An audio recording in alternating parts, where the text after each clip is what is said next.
2-2 as we head to the fourth inning. Scoreless frame put up by both sides in the third. A new arm checks in for Boston College. It is right-hander Peter Schaefer, who's the third arm used by the Eagles, matching 3 arms so far used by University of Connecticut. Grad student out of Knoxville, towing the rubber. Number 3. Yeah, joined the Eagles last year as a senior. Spent 3 years at Johns Hopkins, where made a total of 13 appearances. Last year matched that appearance in 1 season with the Eagles and has been a go-to arm in the bullpen here in the midweeks for Boston College.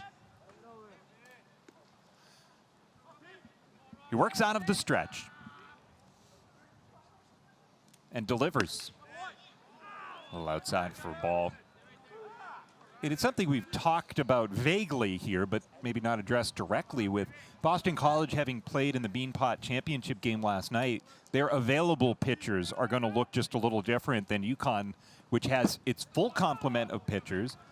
And oh, by the way, in UConn's weekend set against Butler, they did not use a bullpen arm Saturday or Sunday. The starting pitcher went the distance. For Saturday, it was Caden Suki, went 9 innings.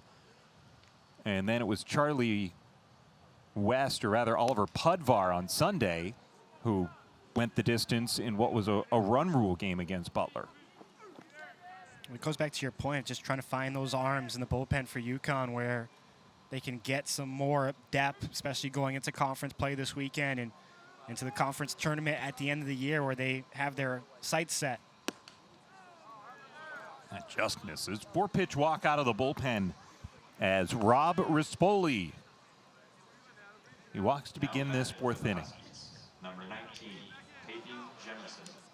I always think he is a leadoff hitter with a new arm out there. You just got to wait for them to throw strikes, and wasn't even tempted on those 4 pitches, was just able to wait, and Schaefer did not meet him with a strike, so now at first base with no outs.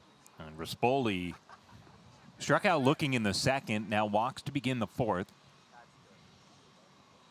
The pitch, bunch shown, called strike on Jemison.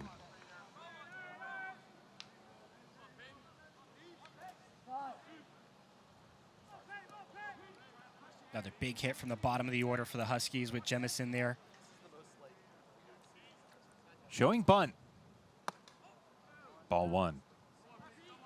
Yeah, Jemison, it was a full count when he poked a double down the right field line, allowing Maddox DeLeda to easily score all the way from first. Once again, showing bunt. First base side, handled in fair territory.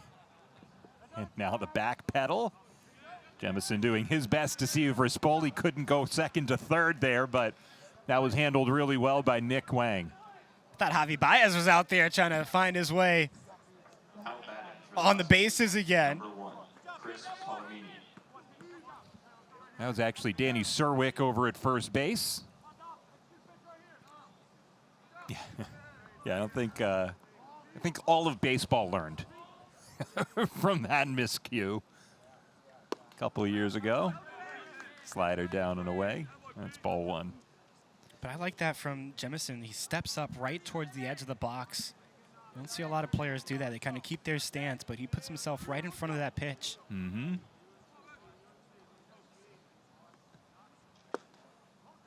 Curveball stays a little tight on Chris Palomini. Just need a little bit more break on that one. That one had some good movement, but just stayed inside and low. Yeah, Palomini's first move was get me out of the way.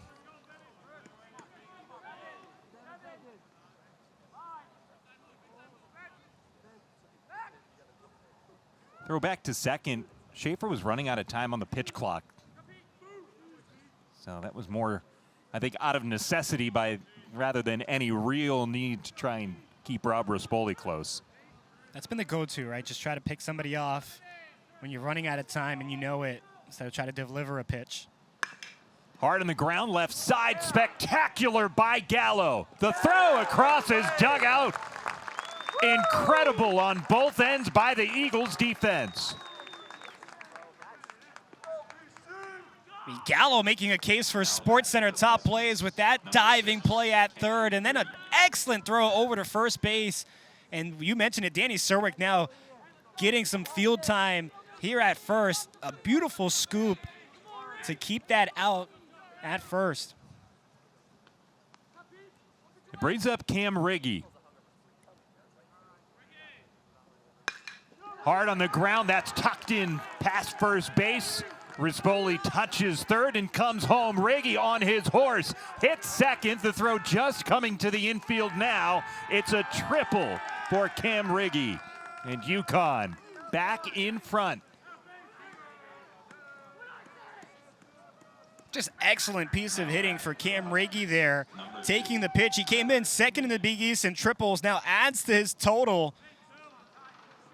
And then was just running through first base and second base with his eyes set at third and puts himself in scoring position.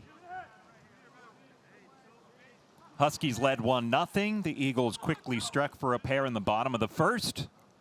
UConn tied it up in the second and now have reclaimed the lead in the top of the fourth. Well, now this one becomes big with Minnick at the plate. Obviously you don't want to see Jackson Marshall with 2 on or another run in and giving the Huskies an opportunity to build their lead. Minnick hard on the ground. Slides to the left, Solier in time. A runner stranded at third, but UConn plates one on an RBI triple from Cam Riggy. 3-2, Huskies on top.